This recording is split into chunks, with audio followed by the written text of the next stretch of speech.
Visuellement, le dollar est partout. C'est le type même de la marque mondiale.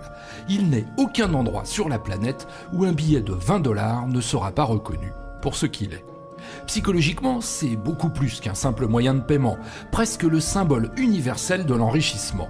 Il n'y a qu'à voir le nombre de films ou de romans qui ont le mot dollar dans leur titre. Économiquement, évidemment, le dollar est au centre de tout.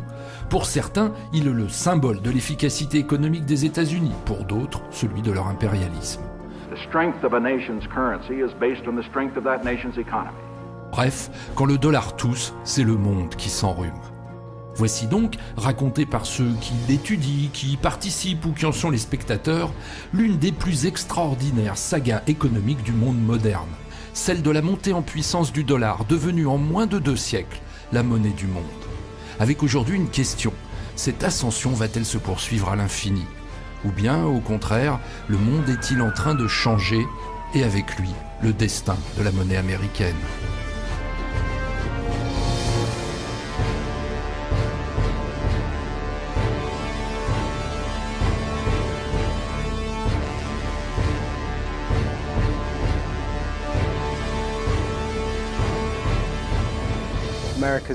Les grands symboles de la puissance économique américaine sont Microsoft, General Electric, l'université d'Harvard et le dollar. On est au restaurant, on entend des gens discuter, le mot dollar est employé toutes les 2 phrases. Donc c'est absolument omniprésent et c'est donc plus qu'une monnaie. C'est une obsession ici. Pendant une manifestation anti-américaine, vous pouvez voir des gens casser la vitrine d'un McDonald's ou brûler un drapeau américain. Mais vous ne verrez jamais personne brûler des dollars. Je connais des gens qui se promènent à Paris avec des jeans sur lesquels il y a un petit carré en cuir qui prend $1, mais je connais personne qui se balade aux États-Unis avec un jean sur lequel il y a €1. Pour raconter l'histoire du dollar américain, rien de mieux que d'aller filmer des historiens, ou plus exactement des numismates. Nous sommes ici au plus grand money show des États-Unis, celui de Memphis, au Tennessee. Ce sont de véritables œuvres d'art, comme des Picasso ou des Monet. Ces dollars sont superbes. Vous en voulez combien ?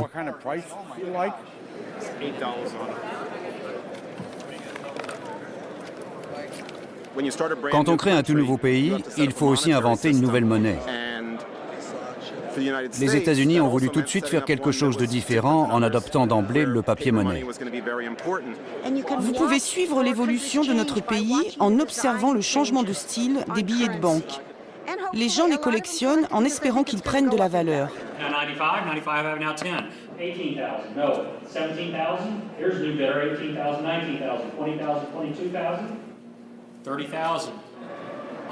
Cette vente devrait en principe rapporter entre 6,5 millions et 7 millions $.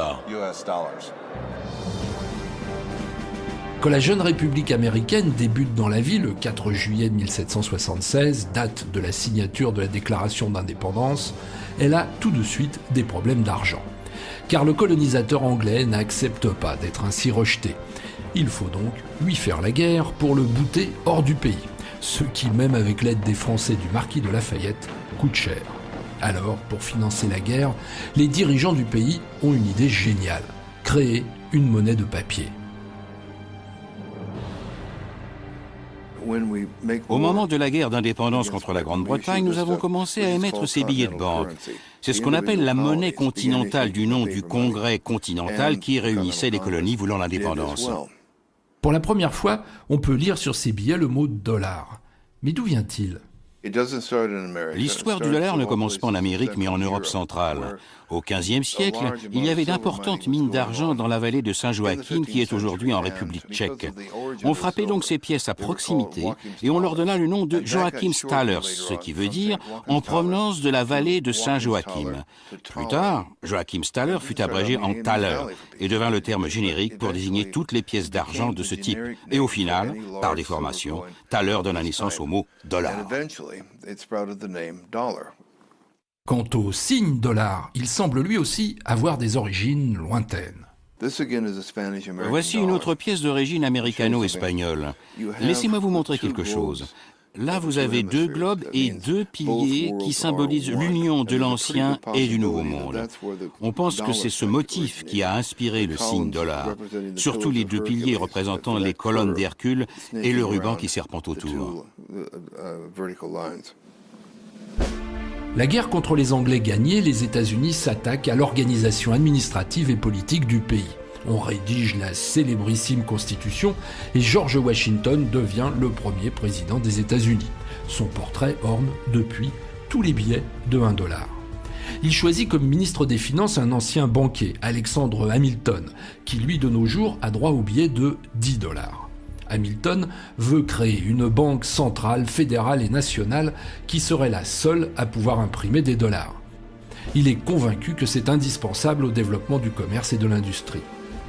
Point du tout, lui rétorque Thomas Jefferson, lequel aujourd'hui ne figure que sur les billets de $2.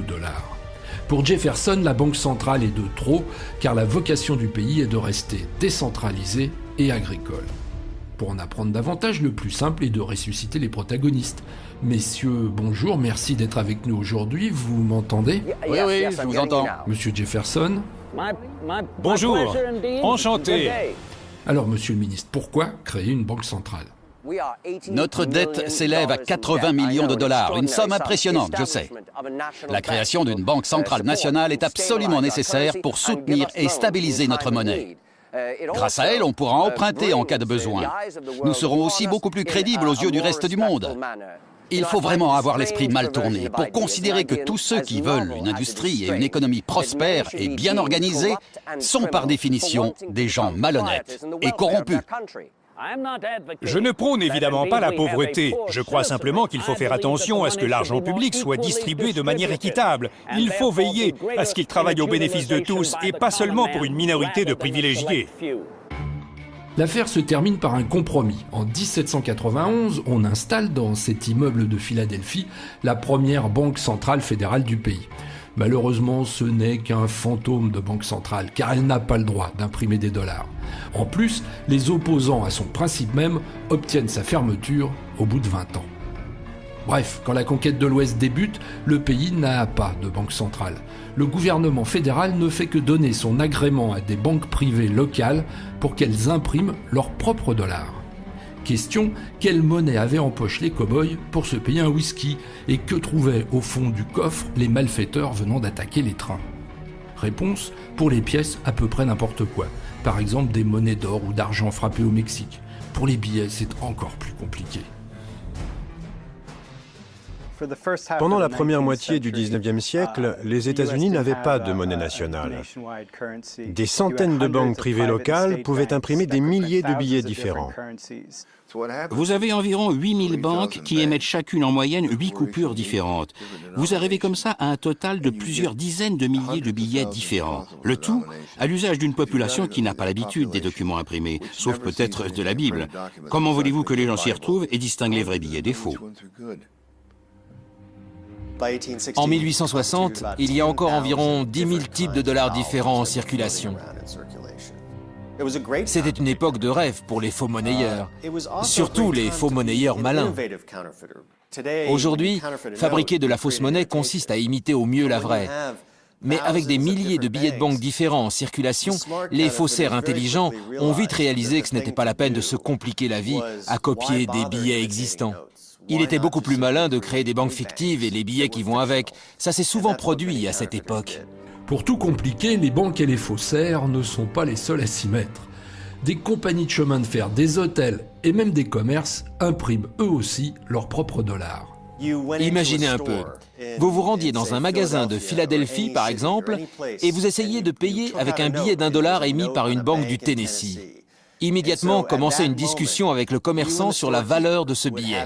Vous souteniez qu'il valait bien $1, mais lui vous rétorquait que non. Non, cette banque n'avait pas bonne réputation et qu'en fait ce dollar ne valait que 50 cents.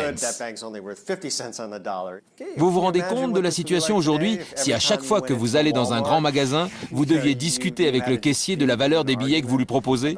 Ce serait insensé.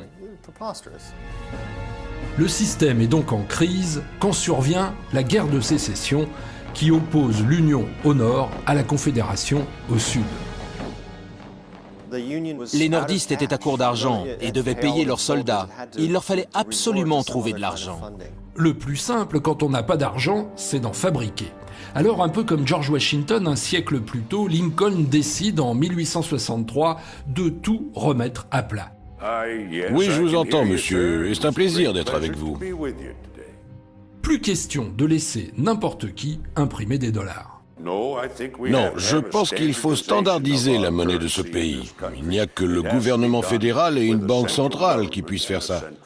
Nous devons impérativement introduire un billet de banque fiable dans lequel nos concitoyens puissent avoir confiance. Un billet qui serait marqué du grand sceau des États-Unis, un billet sur lequel serait imprimé l'aigle pour que tous soient convaincus de sa crédibilité et de sa valeur. À partir de maintenant, il n'y aura plus dans le pays qu'une seule autorité habilitée à émettre du papier-monnaie, le gouvernement fédéral. On créa alors un billet qui fut très vite appelé le billet vert. S'il a été surnommé ainsi, c'est parce que le dos de ce nouveau billet fédéral était imprimé en vert. Pourquoi cette couleur ? Simplement parce que le vert était impossible à reproduire avec les techniques utilisées par les faussaires de l'époque. Une couleur verte qui découragera les faux monnayeurs. Alors qu'en 1859, il existait près de 10 000 billets différents, en 1866, il n'en restait plus qu'une poignée. Lincoln est donc l'inventeur du billet vert tel que nous le connaissons. De ce jour et jusqu'à aujourd'hui, les dollars vont tous avoir un air de famille. Ils sont fascinants, ils sont beaux. Regardez la qualité de la gravure. Celui-ci, c'est mon préféré.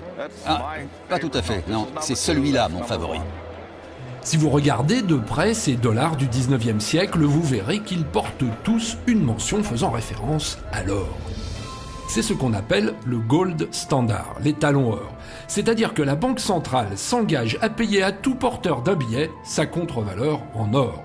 Autrement dit, la valeur de tous les billets en circulation ne doit en aucun cas dépasser celle du stock d'or détenu par la banque. En théorie, donc, impossible pour le gouvernement de succomber à la tentation de faire tourner la planche à billets. À la fin du siècle, les États-Unis étaient devenus la plus grande économie de la planète devant la Chine et l'Europe. Pourtant, le dollar n'était pas encore présent partout dans le monde.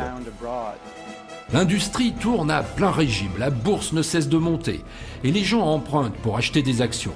Alors on imprime de plus en plus de dollars, sans se préoccuper aucunement de savoir s'il y a assez d'or pour tous les rembourser. Ce qu'on appelle aujourd'hui une bulle spéculative se forme. Les Américains sont absolument encore pas du tout, disons, conscients des responsabilités internationales. Et leur politique monétaire tournée uniquement vers l'intérieur crée des coups de boutoir sur les mouvements de capitaux. Et donc met en difficulté notamment la livre sterling qui est encore la monnaie clé, la monnaie dominante. Et ceci aboutit finalement à la dépression où la politique monétaire américaine a joué certainement un rôle négatif pour aboutir à ça.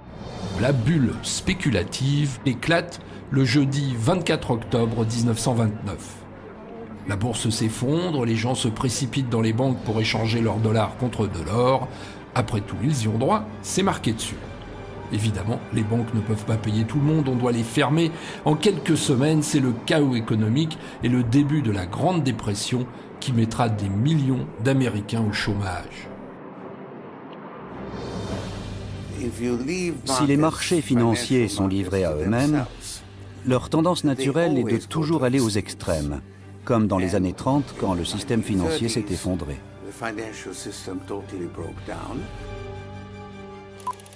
Les habitants de l'Oregon ont su s'adapter à la crise économique avec de véritables dollars de crise entièrement faits maison.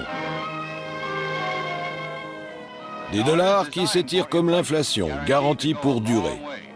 Étonnamment, ces dollars sont acceptés par les commerçants locaux. Ailleurs, même à New York, le système de troc connaît un renouveau.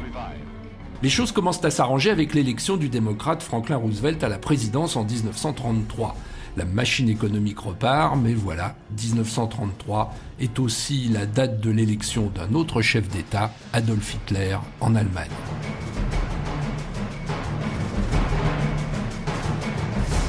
À la fin de la guerre, les vainqueurs s'attaquent à reconstruire le monde, par exemple avec la création de l'ONU en 1945. Pour ce qui est des monnaies, on réunit la conférence de Bretton Woods. Bretton Woods, petite ville de la côte est des États-Unis, 1944, se réunissent un certain nombre de gens avec l'idée que la Seconde Guerre mondiale n'a pas pour seule cause les dérapages économiques, la guerre des monnaies, mais que ça a été une cause. Que par conséquent, il faut essayer de remédier à ça. Et donc que pour ça, il faut mettre en place une sorte d'ONU monétaire. Conséquence du rôle fondamental des États-Unis dans la guerre, on décida de faire du dollar la monnaie centrale du système financier mondial. Les grandes monnaies avaient été laminées par la guerre.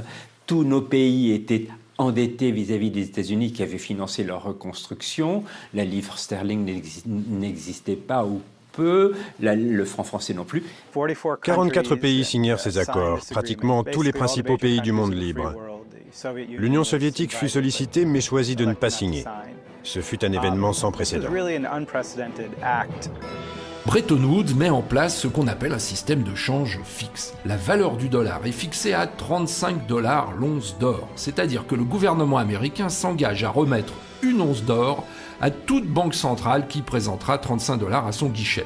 Les autres monnaies du monde ont aussi une valeur par rapport au dollar pratiquement fixée une bonne fois pour toutes. Le dollar étant devenu la monnaie internationale, c'est la monnaie par excellence. C'est un privilège que d'être le pays qui émet la monnaie qui sert aux autres.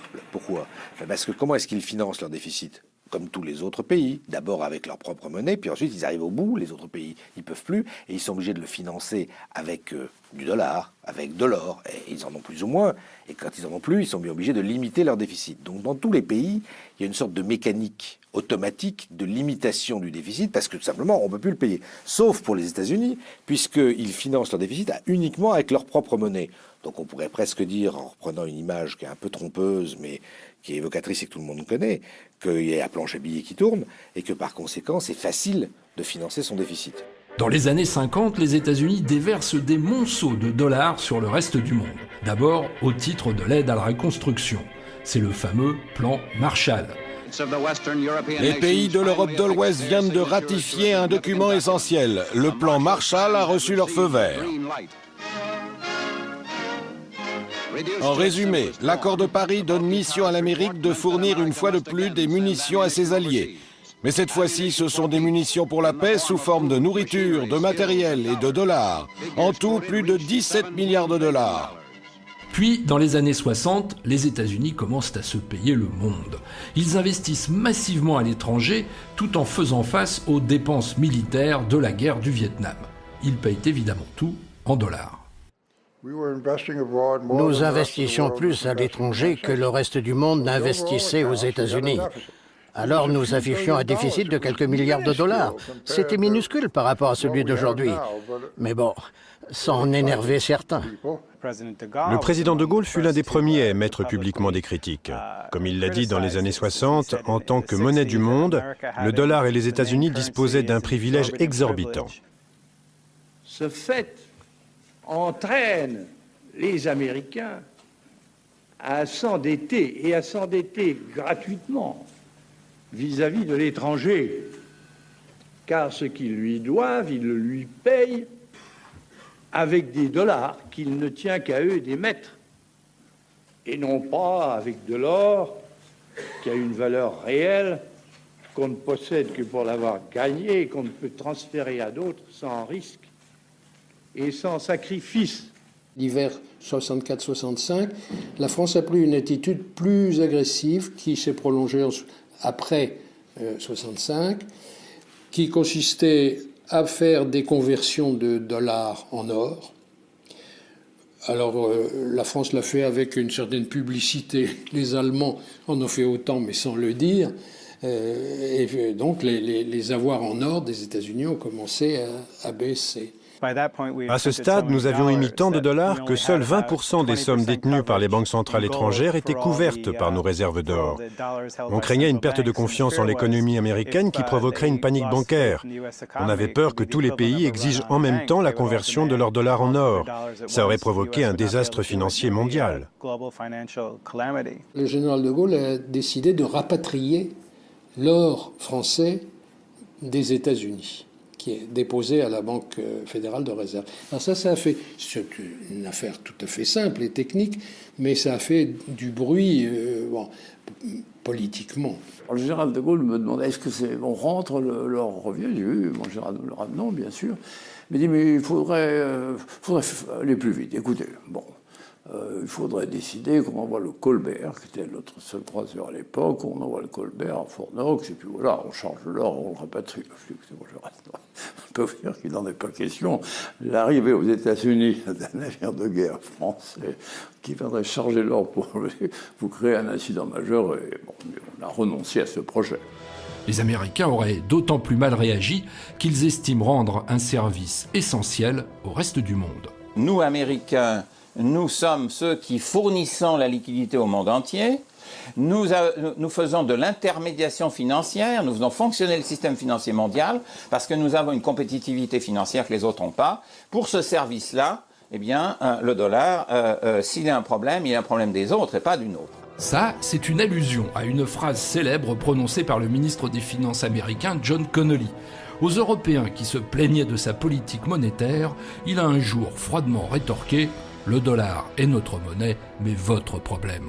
Ce qui est décidé dans son intérêt propre par ceux qui conduisent la politique économique américaine, le ministre des Finances américain, a des conséquences sur le reste du monde. Et on retrouve la forme de Connolly, c'est-à-dire c'est notre monnaie, on la gère comme ça nous intéresse pour nous, et ça peut devenir votre problème si la décision qu'on prend ne vous arrange pas.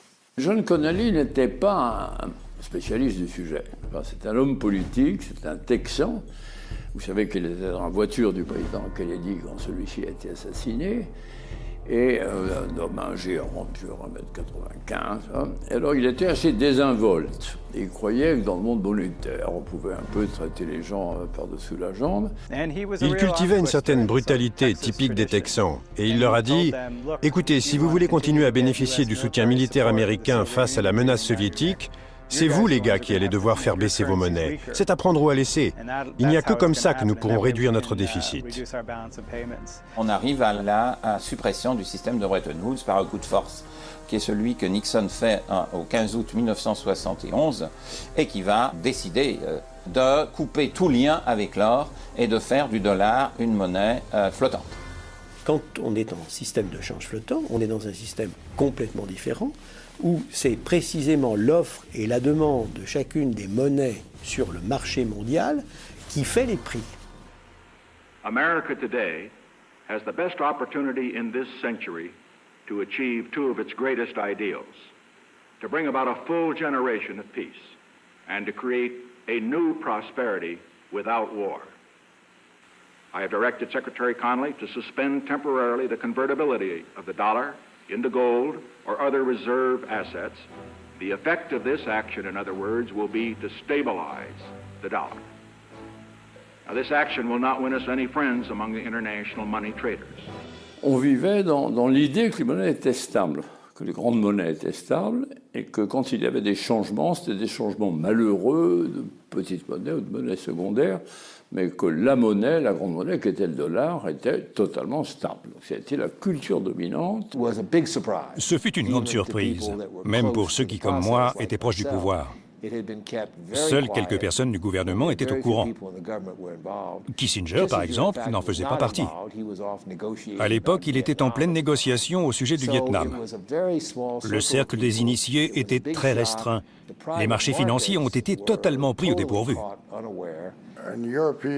Les Européens et les Japonais se sont déclarés très choqués. Comment? Que dites-vous? Vous voulez vraiment modifier le taux de change du dollar? Bon, mais de combien? 2%? Alors je leur ai dit, ah non, vous êtes loin du compte, plutôt de 10 à 15%. À partir de cette date, c'est peu de dire que le monde des taux de change fixes est mort. Dorénavant, la valeur du dollar va changer tous les matins, et pas rien qu'un peu. Imaginons un instant que les variations du dollar depuis 1971 deviennent des montagnes russes. Les hauts et les bas de notre manège virtuel reproduisent très exactement ceux de la vraie courbe. Attachez vos ceintures, tenez-vous bien, ça va secouer. Au début, pas de problème, tout va bien, nous sommes dans l'époque d'échange fixe, la valeur du dollar est toujours la même. Puis arrive le début des années 70 et là, la première dévaluation, 12%. Petite reprise technique, fin de la convertibilité et là, hop, 25% en moins d'un seul coup. Le président Carter nomme alors Paul Volcker à la tête de la Federal Reserve. Celui-ci porte les taux d'intérêt à plus de 20%. La valeur du dollar commence alors à grimper, plus 25%, plus 50%, plus 100%, plus 150%, 200%. Le dollar est trop cher pour tout le monde. Il faut le faire baisser. Ce sont les accords du Plaza en 85. Et en moins de 2 ans, le dollar redescend, hélas, beaucoup trop. Alors en 87, manœuvre inverse, les grandes puissances signent à Paris les accords du Louvre, dont le but est de stabiliser le dollar. Ce qui ne marche pas si mal pendant la dizaine d'années qui suit.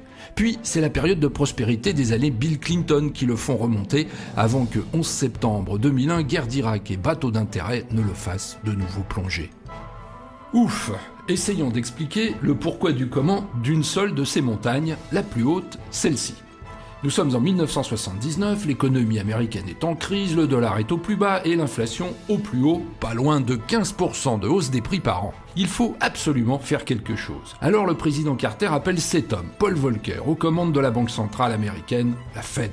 Sa mission, liquider l'inflation une bonne fois pour toutes. Au début des années 80, Paul Volcker est arrivé en poste alors que plusieurs banquiers centraux n'avaient pas réussi à arrêter l'inflation. Ils augmentaient bien les taux d'intérêt, mais jamais assez haut et pas assez longtemps. Alors dès qu'on les baissait, l'inflation revenait. C'était un peu comme un médecin prescrivant des antibiotiques à un patient, mais avec des doses et des durées insuffisantes. Dès qu'on arrête le traitement, la maladie revient encore plus virulente et alors il faut y mettre une dose encore plus forte.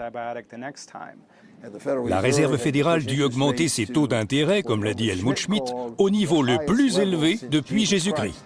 La grande arme des banquiers centraux pour tuer l'inflation, c'est le taux de base, c'est-à-dire le taux d'intérêt minimum auquel on peut prêter de l'argent dans le pays considéré. Si le taux d'intérêt est bas, cela stimule l'économie mais augmente l'inflation. Si au contraire il est très élevé, l'économie ralentit et l'inflation diminue. Toute l'astuce est de placer le curseur au bon endroit. À l'époque, la préoccupation principale, c'était la très forte inflation, la hausse des prix. Alors si vous me demandez quelle était ma priorité, il s'agissait bien évidemment de diminuer l'inflation. Mais en visant l'inflation, j'ai du même coup remédié à la faiblesse du dollar. Alors, de 1980 à 1985, le dollar monte, tandis que l'inflation diminue et que l'économie refroidit. Au passage, les gens souffrent car à 20% de taux d'intérêt, faire un emprunt coûte beaucoup trop cher. Les promoteurs immobiliers étaient furieux, d'autant plus qu'ils venaient de connaître une période faste. Alors, moitié par plaisanterie, moitié sérieusement, ils ont commencé à empaqueter des carreaux de plâtre et des briques et à les envoyer à mon bureau. Ils lui ont dit « ça ne nous sert plus à rien, prenez-les ». Les gens l'arrêtaient dans la rue en l'accusant. « C'est à cause de vous que mon père n'a plus de travail » ou « c'est à cause de vous que nous n'avons pas pu vendre notre maison ». Le dollar devient si cher en 1984 que les autorités décident d'intervenir. On réunit une grande conférence internationale au Plaza à New York. Pour les Européens, la devise américaine était trop chère. Ils ne pouvaient plus se payer tout ce qui se réglait en dollars. Les chaussures Nike, des tracteurs Caterpillar ou même simplement un baril de pétrole. Tous ces produits devenaient hors de prix. On ne pouvait s'en tirer que soit par un accord monétaire, soit par du protectionnisme. Et c'est face à la menace d'une poussée protectionniste que les Américains se sont dit il faut que ce coup-ci, on essaye de faire quelque chose avec les autres. La communauté internationale décida alors d'intervenir pour affaiblir le dollar. Des montagnes russes comme celle-ci, il y en aura d'autres dans les années suivantes, mais plus jamais aussi hautes. La plupart coïncident avec des grandes crises internationales, défaillance du Mexique, crise asiatique, faillite de l'Argentine, bulle Internet. À voir pareille turbulence et des passagers aussi violemment secoués, une question se pose. Y a-t-il un pilote dans l'avion? Autrement dit, qui, aux USA, gère le dollar? La Fed est la banque centrale des États-Unis. Son rôle est comparable à celui de la Banque centrale européenne ou de la Banque de France avant l'euro. Nos objectifs, selon la loi, sont la stabilité des prix, une croissance durable optimale et, dans la mesure du possible, la stabilité du système financier. La Fed est composée de 12 succursales régionales, dont les actionnaires sont les héritiers des grandes banques locales qui, au XIXe siècle, avaient le droit d'imprimer leur propre dollar. Du coup, particularité pratiquement unique au monde, la Banque centrale américaine n'est pas publique, mais privée. La Banque centrale et ses succursales appartiennent aux banques commerciales, du moins celles qui sont partie prenante du système de la Réserve fédérale. Elles sont toutefois très strictement supervisées et contrôlées par le gouvernement fédéral. En langage technico-juridique, on dit que nous sommes des instruments du gouvernement fédéral. Techniquement, nous sommes des organismes privés, mais placés sous l'étroite surveillance du gouvernement fédéral. Pour l'émission des billets de banque, la Fed a son imprimeur historique et particulier, qui lui est public, le Bureau of Engraving and Printing à Washington. Nous imprimons environ 8 milliards de billets par an, soit en valeur faciale, près de 750 millions de dollars par jour. L'endroit tient une place si spéciale dans l'imaginaire américain que les ateliers sont surplombés d'une galerie pour les visiteurs. Quant aux machines, elles ne sont pas de la toute dernière jeunesse, ce qui n'est pas vraiment étonnant quand on sait que le dollar n'a jamais changé de taille ou de couleur depuis 1929.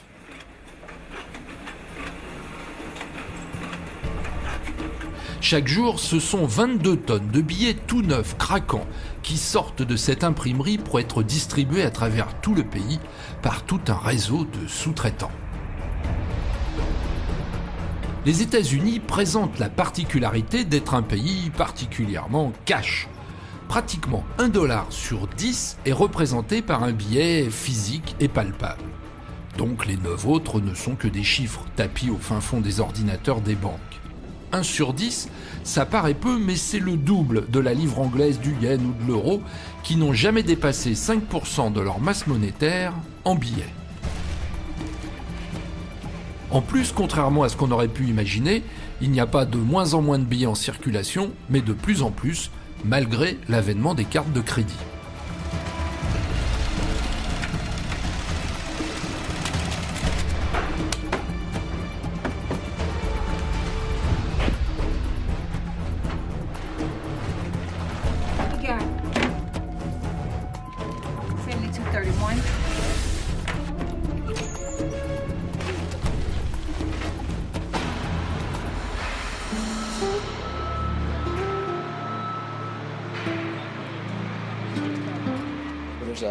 C'est un cycle permanent d'entrée et de sortie des billets.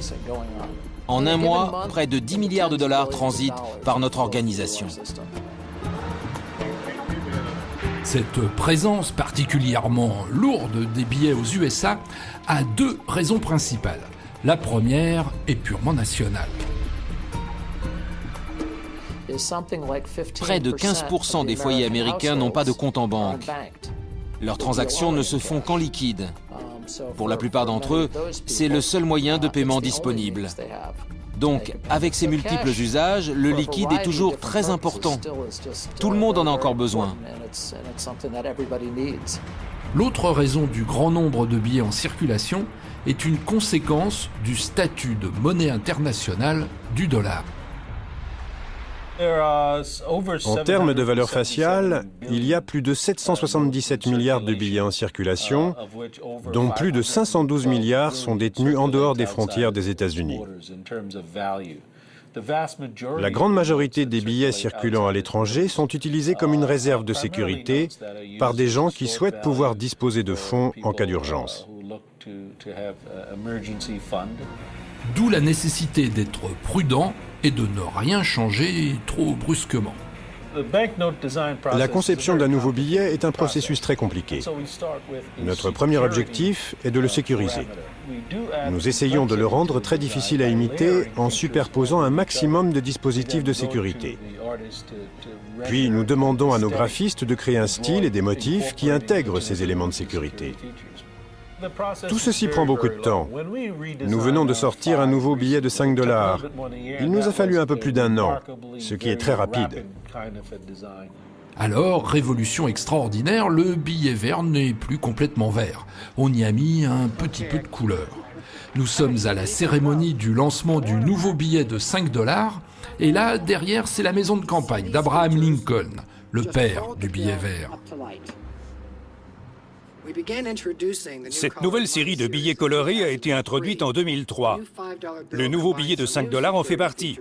Bien entendu, il n'est pas nécessaire de rapporter les anciens billets. Jamais la Fed n'a démonétisé d'anciens billets et elle ne compte évidemment pas le faire cette fois-ci non plus. Dans quelques minutes, j'aurai l'honneur de dépenser et de mettre en circulation le premier nouveau billet de 5 $. Bon, qu'est-ce que je peux vous acheter?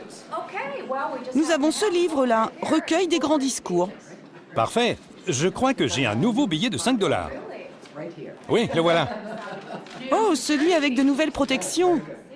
Bon, soyons indulgents, ces gens ne sont pas des comédiens professionnels, mais des officiels. L'homme au premier plan représente la Fed, celui qui est juste derrière lui, le Secret Service. Police ultra spécialisée qui a 2 missions et seulement 2, protéger le président des États-Unis et le dollar, c'est-à-dire lutter contre la fausse monnaie. Quant à la dame à gauche, là, c'est la caissière générale des États-Unis au Treasury Department, le ministère des Finances. C'est sa signature qui figure sur tous les nouveaux billets de 5 $. Alors, pour quelques enfants et surtout les caméras de télévision, voici une rapide formation anti-fausse monnaie. Qui est en première ligne pour lutter contre les faussaires? Vous. Quelle est la première chose à faire pour s'assurer que c'est un vrai billet? Le regarder à la lumière. Oui, le regarder à la lumière. Sur le nouveau, il y a 2 filigranes. Un gros 5, mais plus de portraits. Et une colonne de 5 bleus. C'est ça qu'il faut regarder. D'accord? L'année dernière, nous avons intercepté pour 61,4 millions de dollars de faux billets. Ce chiffre semble assez élevé. En fait, ça ne représente que 0,01% des billets mis en circulation. Un billet, c'est fait avec quoi? C'est une bonne question. La composition du papier est secrète. En fait, c'est plus du tissu que du papier. Mais malgré cela, leur durée de vie est limitée, disons entre 2 et 5 ans en fonction de la valeur. Comme toutes les grandes stars mondiales, le dollar a un look, un style, qui n'appartient vraiment qu'à lui. Mais pourquoi tape-t-il donc autant dans l'œil? Quel est le secret de son extraordinaire efficacité visuelle? Il y a d'abord la couleur qui est très importante, et puis il y a tous les symboles qu'il y a sur le dollar. C'est presque une histoire vivante de l'Amérique avec une histoire de la philosophie américaine sur chacun des billets. Et de fait, les billets américains frappent l'imagination parce qu'ils sont lourdement chargés en symboles mystérieux, réputés maçonniques, venus des tout débuts de la Révolution américaine. Le verso du billet de 1 $ est ce à quoi les gens pensent en premier quand on commence à parler symboles. Au recto, il y a George Washington, le premier président du pays, qui était notoirement franc-maçon. En un sens, il y a donc bien une référence maçonnique au recto du billet. Le verso est beaucoup plus mystérieux, même pour les Américains.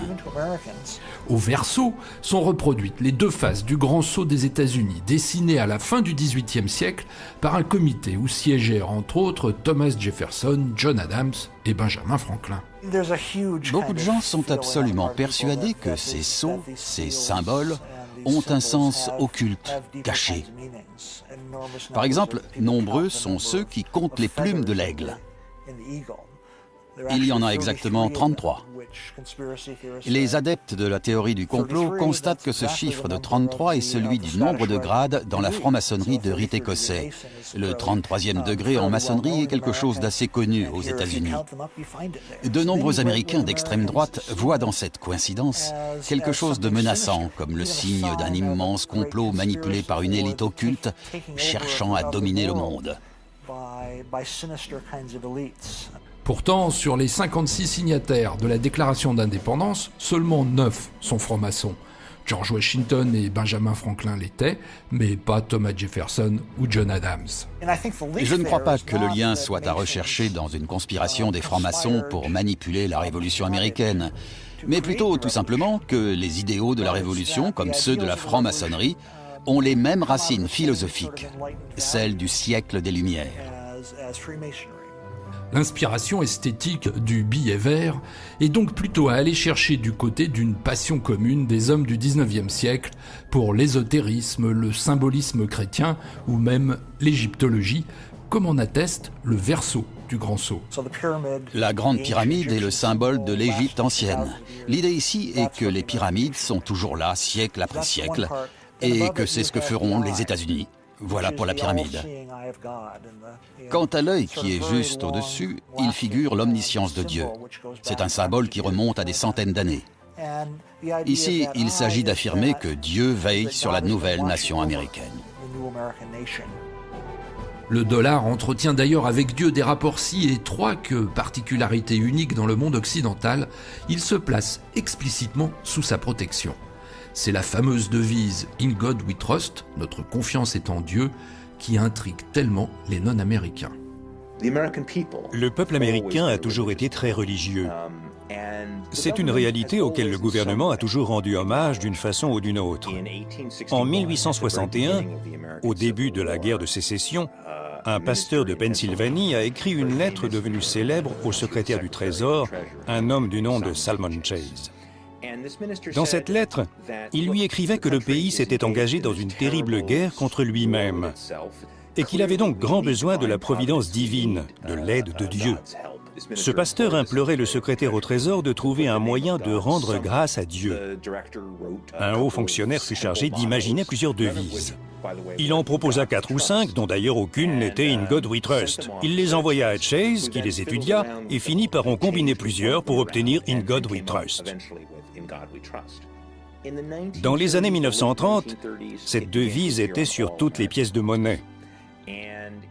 À partir de 1957, on commença à la poser sur les billets, d'abord sur celui de 5 $, puis sur tous les autres. Aujourd'hui, plus de 50 ans après sa première apparition sur le papier-monnaie, cette phrase figure sur toutes nos pièces, tous nos billets, et elle est même devenue notre devise nationale. Comme je l'ai toujours dit, nous ne faisons confiance qu'à Dieu. Tous les autres doivent payer comptant. Mais le vrai dollar, celui qui pèse le plus lourd, n'est pas le billet vert. Le vrai dollar, c'est le dollar électronique. Celui qui n'existe que dans les ordinateurs des banques. Celui aussi qu'on peut transférer instantanément d'un bout à l'autre de la planète à partir de salles de marché comme celle-ci. De ces ordinateurs, 7 jours sur 7, 24 heures sur 24, on vend et achète du dollar pour le compte de grandes sociétés industrielles, d'institutions financières, de particuliers ou même de purs spéculateurs. Tu as 2 ordres à 45. Tu es prêt à passer l'ordre? J'ai 2 ordres de vente à 50. Le pétrole vient de toucher la limite. C'est incroyable comme les gens sont à l'achat sur l'euro. Vous voulez prendre vos profits? D'accord, j'interviens à 75 si on y arrive. L'ordre tient jusqu'à 15 heures. D'accord, au revoir. Voici ce qui fait le prix du dollar. Les touches buy, acheter et sell, vente, sur lesquelles appuient ou n'appuient pas les courtiers. Mais sur quoi se base-t-il pour décider? Les gens regardent surtout les différences de taux d'intérêt entre les pays. C'est ce qui attire les capitaux. C'est pour ça que l'argent entre ou sort d'un pays. Nous surveillons donc particulièrement tout ce qui peut faire évoluer ces taux d'intérêt et les différentiels entre, par exemple, l'Europe et les États-Unis. Ça, c'est le principe de base. Mais aujourd'hui, le marché d'échange est devenu absolument gigantesque. Il se vend et s'achète chaque jour à la surface de la planète entre 2000 et 3000 milliards de dollars. Du coup, cela fait bien longtemps que les courtiers ont branché le pilote automatique. Nous avons des systèmes automatiques qui permettent d'effectuer des transactions sur les devises sans que personne ne soit obligé d'appuyer sur un bouton. On appelle ça système automatisé intégral. Les ordinateurs communiquent directement entre eux et la transaction est faite. On transfère des millions de dollars en quelques secondes. C'est proprement incroyable. Maintenant, vous savez à quoi nous occupons nos journées? Regarder des écrans. Et ça, le fait que tout le monde regarde les mêmes écrans en même temps, c'est quelque chose qui a de très importantes conséquences sur le fonctionnement du marché. Auparavant, tout le monde n'avait pas les mêmes informations au même moment. Aujourd'hui, avec Internet et la rapidité de la circulation des données, tous les acteurs voient les mêmes graphiques, les mêmes informations, les mêmes déclarations officielles. Et par conséquent, ils ont tendance à tous réagir en même temps et de la même façon. Reste un dernier facteur pour tenter d'expliquer les mouvements brutaux et rapides du dollar sur le marché des changes. Les fluctuations du dollar, du moins à court terme, sont presque totalement dues au sentiment qui règne sur le marché, son optimisme ou ses craintes. Tout dépend de l'humeur du monde au début de la journée. Si les gens vont bien et sont contents, ils vont avoir tendance à vendre du dollar. Si au contraire ils ont peur, ils vont plutôt acheter du dollar. Ces réactions sont complètement irrationnelles. C'est d'ailleurs pourquoi personne ne peut prétendre contrôler le marché des devises. Autrefois, le Fonds monétaire international, la Banque mondiale et les banques centrales étaient les principaux acteurs du marché. Mais à mesure que le marché grossissait, leur influence s'est amoindrie. Autrefois, les gouvernements pouvaient intervenir sur le marché des devises en achetant ou en vendant des dollars pour le faire monter ou descendre et en déterminer le prix. Aujourd'hui, le marché est si énorme que c'est impossible. Aujourd'hui, le gouvernement américain contrôle d'autant moins la valeur de sa monnaie que sur 100 $, seulement 30 sont détenus par des Américains. Les 70 autres appartiennent à des étrangers, généralement des banques centrales ou des fonds d'investissement. Le plus gros détenteur de dollars au monde est la Chine, le second les monarchies pétrolières du Golfe, puis le Japon. Loin derrière, on trouve l'Europe, la Russie, l'Inde, etc.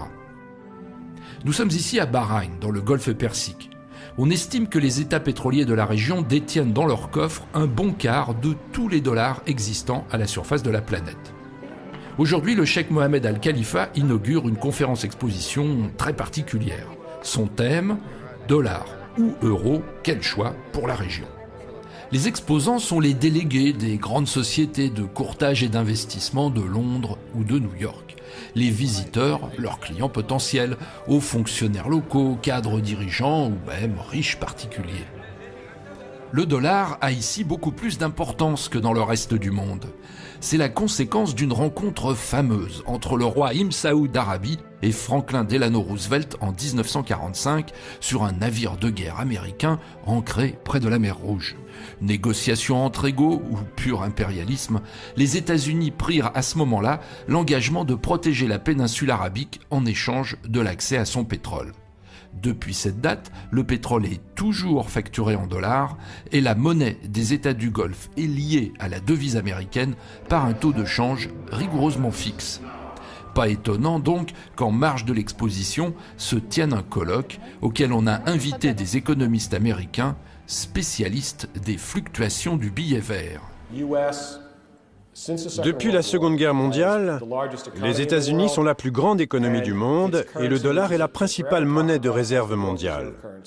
Si l'on se penche aujourd'hui sur le sens et l'évolution de cette courbe, on observe que le dollar est sur une tendance baissière modérée, mais constante. Le marché est trop vaste. Personne ne peut le contrôler. C'est un marché mondial, aujourd'hui plus que jamais. La question est de savoir si le Qatar, Bahreïn et les Émirats arabes unis vont conserver leur lien avec le dollar ou s'ils vont se diriger vers d'autres devises. C'est très délicat. Nous avons déjà perdu 40% de la valeur de notre monnaie. Merci beaucoup. Merci à vous. On commence à voir les gens de plus en plus anxieux. Qu'est-ce qui se passe avec le dollar? Eh bien, vraiment, il y a beaucoup de décisions au niveau gouvernemental dans cette région du Golfe actuellement qui vont être prises dans les mois prochains.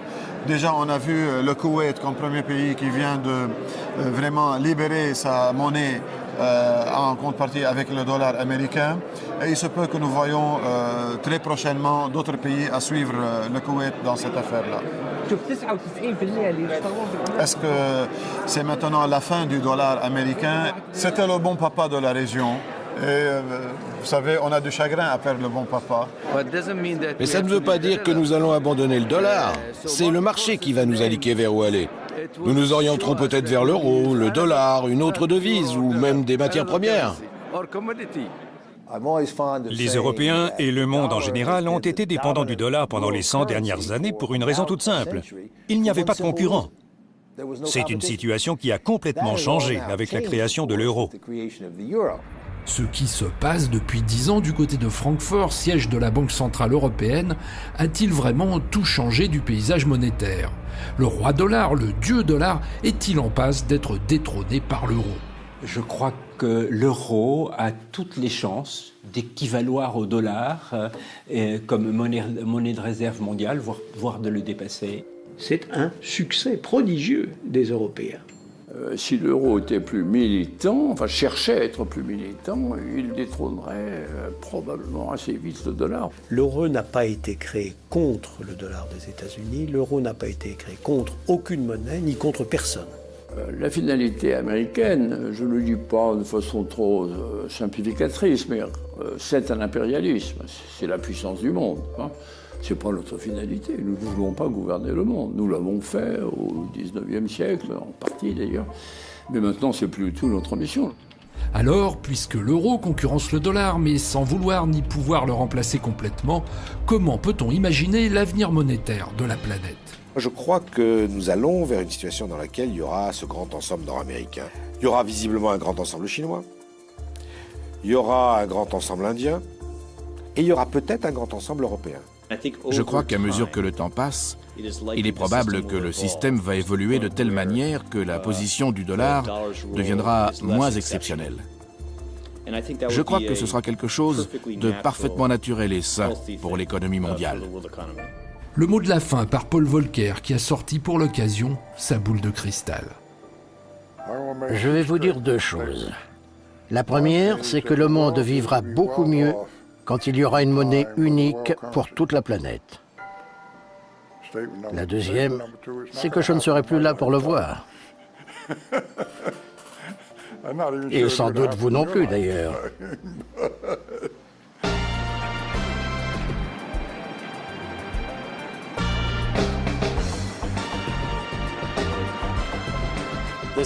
Cette année, nous avons un bonnet dollar, une pince à billets estampillée dollar, un bandana pour faire du vélo. Tout ça pour dire que des pieds à la tête, les Américains sont obsédés par le dollar, par l'argent, au point de le porter sur eux.